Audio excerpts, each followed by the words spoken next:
Topping the news tonight, the country will hear more about the government's plan to mitigate any further spread of COVID-19 during a national address by Prime Minister the Most Honorable Dr. Hubert Minnis tomorrow. The Prime Minister's first address for the year will be aired live here on the ZNS network and on social media at 8 p.m.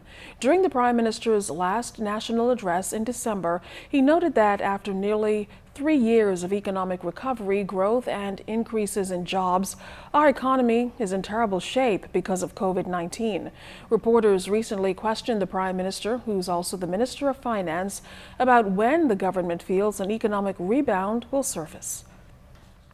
We have a lot of projects that are about to commence, projects that are on course.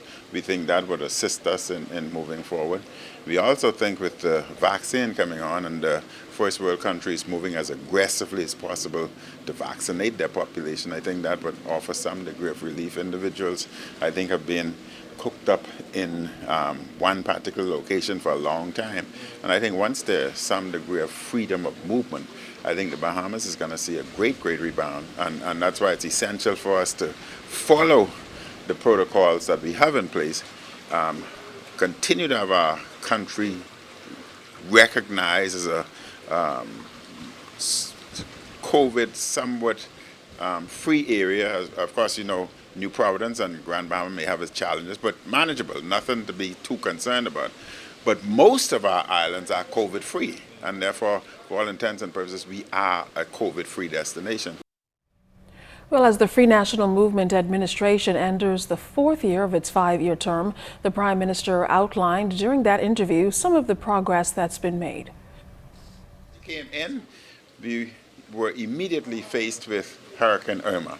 We did what was never done in the history of the Bahamas, in that we air evacuated individuals from the southern Bahamas to the central zone so that no lives were lost. We were still on target with our commitments, our promises, and revenue projection. Then we were hit with Dorian. In spite of that, we were still moving forward. And Dorian obviously would have affected our revenue stream dramatically. We had to concentrate on lives, we had to concentrate on rebuilding both Grand Bahama and Abaco. That obviously would have thrown us off course in terms of our commitment with the manifesto. Then us and the world were hit with COVID.